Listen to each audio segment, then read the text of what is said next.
ಎಲ್ಲ ವೀಕ್ಷಕರು ನಮಸ್ಕಾರ. ಇಲ್ಲಿವರೆಗೂ ಕೂಡ ನಾವು 2024-25ನೇ ಸಾಲಿನ SSLC ಪರೀಕ್ಷಾ ತಯಾರಿಗೆ ಸಂಬಂಧಪಟ್ಟಂತೆ ಮಂಡಳಿಯವರು KSEB ಮಂಡಳಿಯವರು ಬಿಡುಗಡೆ ಮಾಡಿರುವಂತಹ ಮಾದರಿ ಪ್ರಶ್ನೆ ಪತ್ರಿಕೆಯಲ್ಲಿರುವಂತಹ ಪ್ರಶ್ನೆಗಳಿಗೆ ಪರಿಹಾರಗಳನ್ನು ಕಂಡುಕೊಂಡಿದ್ದೀವಿ ಸ್ನೇಹಿತರೆ. ಈಗಾಗಲೇ ನಾವು 1 ರಿಂದ 8 ಪ್ರಶ್ನೆಗಳಿಗೆ ಪರಿಹಾರವನ್ನು ಕಂಡುಕೊಂಡಿದ್ದೀವಿ. ಈಗ ಎರಡನೇ ಮುಖ್ಯ ಪ್ರಶ್ನೆಯಲ್ಲಿರುವಂತಹ ವಸ್ತುನಿಷ್ಠ ಪ್ರಶ್ನೆಗೆ ಸಂಬಂಧಪಟ್ಟಂತೆ 9ನೇ ಪ್ರಶ್ನೆಯನ್ನು ಇವತ್ತು ಗಮನಿಸೋಣ ಏನಿದೆ ಅಂತೇಳಿ. ಒಂದು ಸಮಾಂತರ ಶ್ರೇಣಿಯ ಮೊದಲನೇ ಪದ ಎ ಮತ್ತು ಕೊನೆಯ ಪದ AN ಆದಾಗ ಶ್ರೇಣಿಯ ಮೊದಲ n ಪದಗಳ ಮೊತ್ತವನ್ನು ಕಂಡುಹಿಡಿಯುವ ಸೂತ್ರ ಬರೆಯಿರಿ ಅಂತ ಹೇಳ್ಯಾರ. It's very simple. ನಾವು ಹೇಳ್ತೀವಿ ಏನು ಅಂತ, is equal to n/2 into bracket A plus AN ಅಂತ ಹೇಳ್ತೀವಿ. ಇಟ್ ಈಸ್ AN ಕೊಟ್ಟಾಗ ಮೊದಲ n ಪದಗಳ ಮೊತ್ತ ಕಂಡುಹಿಡಿಯುವ ಸೂತ್ರ ಏನಿದು, ಶ್ರೇಣಿಯ ಮೊದಲ n ಪದಗಳ ಮೊತ್ತ SN ಈಸ್ ಈಕ್ವಲ್ ಟು ಇದಂತ ಹೇಳ್ತೀವಿ. ಓಕೆ, ಇನ್ನು 10ನೇ ಪ್ರಶ್ನೆ ಏನೈತಿ ಅಂತ ಗಮನಿಸೋಣ. A ಆಫ್ x1, xy1 ಮತ್ತು B ಆಫ್ x2, y2 ಬಿಂದುಗಳನ್ನು ಸೇರಿಸುವ ರೇಖಾಖಂಡದ ಮಧ್ಯ ಬಿಂದುವಿನ ನಿರ್ದೇಶಾಂಕಗಳನ್ನು ಕಂಡುಹಿಡ್ರಿ ಅಂತ ಹೇಳ್ತಾರೆ. ಈ ನಿರ್ದೇಶಾಂಕ ರೇಖಾಗಣಿತದೊಳಗೆ ನಾವು ಸುಮಾರು 4 ಸೂತ್ರಗಳನ್ನು ನೋಡ್ತೇವೆ. ದೇರ್ಫೋರ್ ಇಟ್ ಈಸ್ ಏನಿದು, xy ಅನ್ನೋದು is equal to x1 plus x2 divided by 2 y1 plus y2 divided by 2. ಈ ಎರಡು ಬಿಂದುಗಳು ಏನಾಗಿರ್ತವು, ಮಧ್ಯ ಬಿಂದುವಿನ ನಿರ್ದೇಶಾಂಕ ಬಿಂದುಗಳಾಗಿರ್ತವು ಅಂತ. ಓಕೆ, ಇನ್ನು 11ನೇ ಪ್ರಶ್ನೆ ಏನೈತಿ ಅಂತ ಗಮನಿಸು. x plus y minus 4 is equal to 0 ಮತ್ತು 2x plus by minus 3 is equal to 0. ಈ ರೇಖಾತ್ಮಕ ಸಮೀಕರಣಗಳು ಯಾವುದೇ ಪರಿಹಾರವನ್ನು ಹೊಂದಿಲ್ಲದಿದ್ದರೆ b ಬೆಲೆ ಕಂಡುಹಿಡ್ರಿ ಅಂತ ಹೇಳ್ಯಾರ. ಯಾವುದೇ ಪರಿಹಾರವನ್ನು ಹೊಂದಿಲ್ಲದ ಅಂದ್ರೆ ಅದರ ಅರ್ಥ ಸಮಾಂತರ ಸರಳ ರೇಖೆಗಳಾಗಿರುವ ಈ ನಿಬಂಧನೆ ಏನೈತಿ ಅಂತ ಗಮನಿಸೋಣ. ಮೊದಲು A1 by A2 is equal to B1 by B2 is not equal to C1 by C2. ಈ ನಿಬಂಧನೆ ಏನಾದ್ರು ಇದ್ರೆ, ಈ ಕಂಡೀಷನ್ ಇತ್ತಂದ್ರೆ ರೇಖಾತ್ಮಕ ಸಮೀಕರಣಗಳು ಪರಿಹಾರ ಹೊಂದಿರೋದಿಲ್ಲ. ಅದರ ಅರ್ಥ ಸಮಾಂತರ ಸರಳ ರೇಖೆಗಳ ರೂಪದಲ್ಲಿ ನಕ್ಷಾರೂಪ ಬರುತ್ತೆ. ಹಾಗಾಗಿ ಇಲ್ಲಿ A1 ಎಷ್ಟೈತಿ ಅಂತ ಗಮನಿಸೋಣ. A1 is 1, B1 is 1, C. ಈ ಕಡೆ ಈ ಕಂಡೀಷನ್ ಒಳಗೆ A1 is 2, B1 is B, C1. Therefore ಇದರೊಳಗೆ ಬೆಲೆ ಹಾಕೋಣ. ನಾನು A1 1/2 is equal to 1/B ಅದಲ್ಲ, ಈಸ್ ನಾಟ್ ಈಕ್ವಲ್ ಟು ಅನ್ನೋದು ನನಗೆ ಬೇಡವೇ ಬೇಡ. ಆದ್ದರಿಂದ ಇಲ್ಲಿ ಹಂಗಾರೆ ಒಂದಕ್ಕೆ ಒಂದು ಸಮ ಇರೋದ್ರ ಅಂಶಕ್ಕೆ B ಗೆ ಏನು ಸಮ ಐತೆ ಅಂದ್ರೆ therefore B is equal to 2 ಅಂತ ಅರ್ಥ. ಓಕೆ, ಇದು ಏನಿರುತ್ತೆ, ಈ ಕಂಡೀಷನ್ ಸಮನಾಗಿರೋ ಕಂಡೀಷನ್ಗಳನ್ನು ಮಾತ್ರ ತಗೊಂಡ ನಾವು B ಬೆಲೆನ ನೋಡ್ಬೇಕಾಗ್ತೈತಿ ಅಂತ. ಓಕೆ ಸ್ನೇಹಿತರೆ, ವಸ್ತುನಿಷ್ಠ ಪ್ರಶ್ನೆಯಲ್ಲಿ 12ನೇ ಪ್ರಶ್ನೆ ಏನೈತೆ ಅಂತ ಗಮನಿಸೋಣ.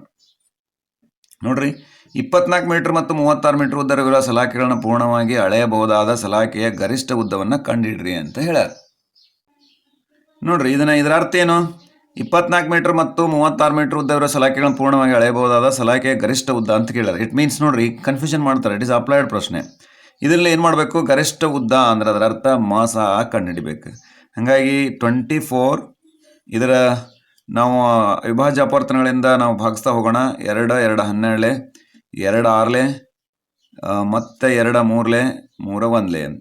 ಈ 36 ಕೂಡ ನಾವು ಅವಿಭಾಜ್ಯ ಅಪವರ್ತನಗಳಿಂದ ಭಾಗಿಸ್ಕೊಂತ ಹೋಗೋಣ. 2 1 2, 2 8 16, 2 9 18, 3 3 3 1. ಹಂಗಾರೆ ಈ ಎರಡೂ ಅಪವರ್ತನಗಳನ್ನು ಬರ್ಕೊಂಡು ಸಾಮಾನ್ಯ ಅಪವರ್ತನಗಳನ್ನು ನಾವು ತೆಗಿಬೇಕಾಗ್ತೈತಿ. ದೇರ್ಫೋರ್ ಇದರದ್ದು 24ರ ಅವಿಭಾಜ್ಯ ಅಪವರ್ತನಗಳು 2 × 2 × 2 × 3. 36ರ ಅಪವರ್ತನಗಳು ಏನದವು, ಅವಿಭಾಜ್ಯ ಅಪವರ್ತನಗಳು 2 × 2 × 3 × 3. ದೇರ್ಫೋರ್ ಕಾಮನ್ ಅಪವರ್ತನಗಳು ಏನದವು, ಸಾಮಾನ್ಯ ಅಪವರ್ತನಗಳು ನೋಡ್ರಲೆ ಇವದವು. ದೇರ್ಫೋರ್ ಮ ಸ ಈಸ್ ಈಕ್ವಲ್ ಟು 2 × 2 × 3. ದೇರ್ಫೋರ್ 2 4 4 12. ಹಂಗಾರೆ ಸಲಾಕೆಯ ಗರಿಷ್ಠ ಉದ್ದ ಎಷ್ಟೈತೆ ಅಂದ್ರೆ 12 ಮೀಟರ್ ಅಂತ ಇಲ್ಲಿ ನಾವು ಹೇಳ್ಬೋದು. ಯಾಕಂದ್ರೆ ಇದನ್ನ ನಾವು ಏನಂತೀವಿ, ಹೈಯೆಸ್ಟ್ ಕಾಮನ್ ಫ್ಯಾಕ್ಟರ್ ಅಂತ ಕರಿತೀವಿ.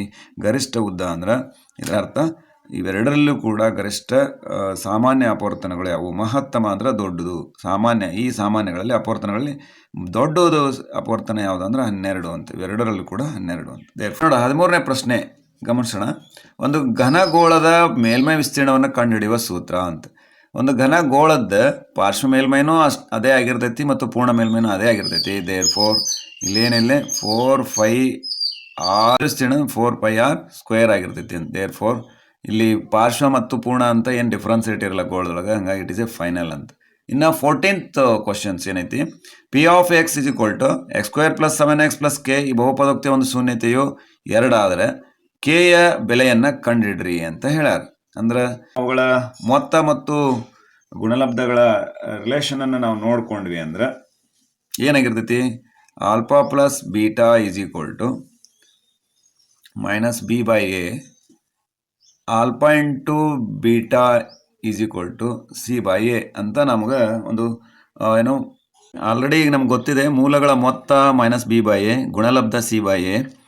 ಇಟ್ ಈಸ್ ಒಂದು ಶೂನ್ಯತೆ 2 ಅಂತ ಕೊಟ್ಬಿಟ್ಟಿದಾರಲ್ಲ. ಈಗ ಒಂದು 2 ಮೂಲಗಳು ಇರ್ತಾವೆ ವರ್ಗ ಸಮೀಕರಣಕ್ಕೆ. Therefore 2 + beta is equal to -b/a. ಈಗ ಆಲ್ರೆಡಿ ನಮ್ಗೆ ಗೊತ್ತೈತಿ ಎಷ್ಟೈತಿ ಅಂತಂದ್ರೆ ಇಲ್ಲಿ 7 ಐತಿ.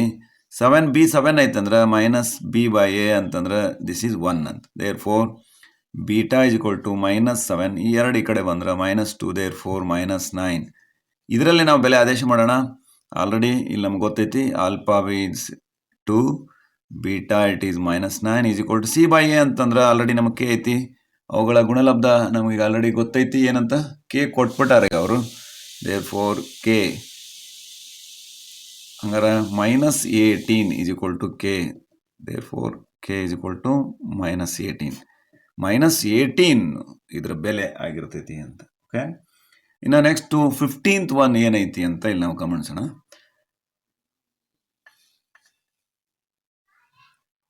x² + 4x + 4 is equal to 0 ವರ್ಗ ಸಮೀಕರಣದ ಶೋಧಕದ ಬೆಲೆ ಕಂಡುಹಿಡ್ರಿ ಅಂತ ಹೇಳ. ಶೋಧಕದ ಬೆಲೆ ಅಂತಂದಾಗ ನಮಗೆ ಶೋಧಕ ಅಂತ ಗೊತ್ತಿರ್ಬೇಕು ನಮ್ಗೆ ಮೊದಲು. ಅದ್ರ ಜೊತೆಗೆ ಎ ಬಿ ಸಿಯನ್ನು ಕಂಡು ಹಿಡ್ಕೊಳ್ಬೇಕು. a is equal to 1, b is equal to 4, c is equal to 4. ನಮಗೆ ಶೋಧಕ ಅಂದ್ರೆ ಗೊತ್ತೈತಿ ನಮಗೆ ಏನಂತ ಹೇಳಿ, ಏನು b² - 4ac ಅಂತ. ಇದ್ರೊಳಗೆ ಬೆಲೆ ಆದೇಶ ಮಾಡ್ರಿ. b ಈಸ್ 4, 4² - 4 ಇಂಟು a ಅಂದ್ರೆ 1 ಐತಿ, c ಅಂದ್ರೆ 4 ಐತಿ. ದೇರ್ ಫೋರ್ 16 - 4 16 ಅಂದ್ರೆ 16, 16 ಈಸ್ ಈಕ್ವಲ್ ಟು 0. ಈ ವರ್ಗ ಸಮೀಕರಣದ ಶೋಧಕ ಏನಾಗಿರ್ತೈತಿ, 0 ಆಗಿರ್ತೈತಿ ಅಂತ.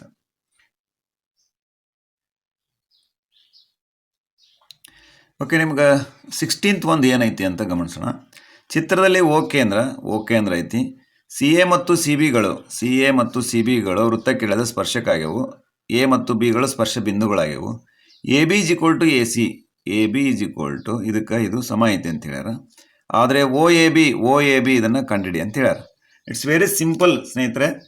ಇಲ್ಲಿ ನಮ್ಗೆ ಮೊದಲನೇದು ಈ ಪ್ರಮೇಯಗಳ ಗೊತ್ತಿರಬೇಕು ಅರ್ಥ ಏನು ಅಂತ ಹೇಳಿ ಅಂತಂದ್ರೆ, ಈಗ ಆಲ್ರೆಡಿ ನಮಗೆ ಇದು ಒಂದು 2 ಸಮ ಆದವು ಅಂತಂದ್ರೆ ಬಾಹ್ಯ ಬಿಂದುವಿನಿಂದ ವೃತ್ತಕ್ಕೆಳೆದ ಸ್ಪರ್ಶಕಗಳು ಕೂಡ ಸ್ಪರ್ಶ ಬಿಂದುವಿನಲ್ಲಿ ಸಮನಾಗಿರ್ತಾವು ಅನ್ನೋದು ಒಂದು ಥಿಯರಿ. ಇವೆರಡು ಸಮ ಆದವು ಅಂದ್ರೆ ಇಟ್ ಈಸ್ ಆಲ್ಸೋ ಸಮ ಇರುತ್ತೆ. ಹಂಗಾರೆ ಇದು ಒಂದು ಎ ಬಿ ಸಿ ಅನ್ನೋದು ತ್ರಿಭುಜ ಎ ಬಿ ಸಿ ಅನ್ನೋದು ಒಂದೇನಿದು ಸಮಬಾಹು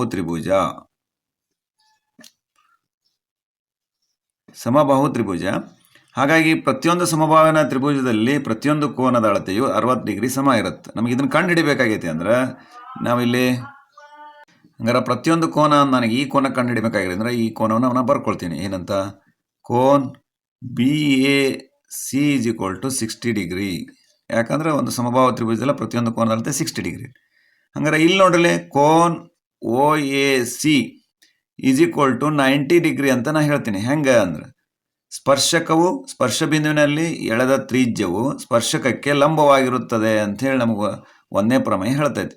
ಹಂಗಾರೆ ಈ ಸ್ಪರ್ಶಕದಲ್ಲಿ ಎಳೆದ ಏನು ಎ ಸಿ ಅನ್ನುವಂಥ ಸ್ಪರ್ಶಕ ಎ ಅನ್ನುವಂಥ ಸ್ಪರ್ಶ ಬಿಂದುವಿನಲ್ಲಿ ತ್ರಿಜ್ಯಕ್ಕೆ ಎಳೆದಾಗ ಈ ನಡುವಿನ ಕೋನ 90 ಡಿಗ್ರಿ ಆಗಿರ್ತೈತಿ. ಅಂದ್ರೆ O A C is 90 degree. Therefore ನನಗೆ ಈ ಓ ಎ ಬಿ ಯಾವಾಗ ಸಿಗುತ್ತೆ, ಕೋನ್ O A B is equal to ಯಾವಾಗ ಸಿಗುತ್ತೆ ನನಗೆ, ಕೋನ್ ಓ ಎ ಸಿ ಒಳಗೆ ಕೋನ್ ಎ ಸಿ ಒಳಗೆ ಬಿ ಎ ಸಿ ಕಳಿಬೇಕು. ಮೈನಸ್ ಕೋನ್ ಬಿ ಎ ಸಿ ಕಳೆದ್ರೆ ಅಂದ್ರೆ is equal to 90 degree minus 60 ಇದು ನಮಗೆ ಆಲ್ರೆಡಿ ನಾವು ಡಾಟಾ ತೊಗೊಂಡಿದ್ದೀವಿ. It is 30 degree. ಕೋನ್ O A B is 30 degree ಅಂತ. ಇಟ್ ಈಸ್ 30 ಡಿಗ್ರಿ ಅಂತೇಳಿ ನಾವು ಹೇಳ್ಬೋದು. ಹಿಂಗೆ ಸ್ನೇಹಿತರೆ, ಯಾವುದೇ ಒಂದು ಲೆಕ್ಕ ಬಿಡಿಸ್ಬೇಕಾಗಿತ್ತು ಅಂದ್ರೆ ಅದಕ್ಕೆ ಮೂಲ, ಅದಕ್ಕೆ ಸಂಬಂಧಪಟ್ಟಂಥ ಪ್ರಮೇಯ, ಸಿದ್ಧಾಂತಗಳು ಗೊತ್ತಿರಬೇಕು, ಹೇಳಿಕೆಗಳು ಗೊತ್ತಿರಬೇಕು. ಅಂದಾಗ ಮಾತ್ರ ಈ ಥರ ಅಪ್ಲಿಕೇಶನ್ ಟೈಪ್ ಕ್ವಶನ್ಸ್ಗಳನ್ನು ನಾವು ಸುಲಲಿತವಾಗಿ ನಾವು ಪರಿಹರಿಸ್ಬೋದು ಅಂತ ಹೇಳ್ತಾ, ನಾವು ಮತ್ತೆ 2 ಅಂಕದ ಪ್ರಶ್ನೆಗಳನ್ನು ಮತ್ತೆ ನಾವು ಒಂದು ಮುಂದಿನ ವಿಡಿಯೋದಲ್ಲಿ ನೋಡೋಣ ಅಂತ ಹೇಳ್ತಾ ಎಲ್ಲರಿಗೂ ಕೂಡ ಧನ್ಯವಾದಗಳು. ನಮಸ್ಕಾರ.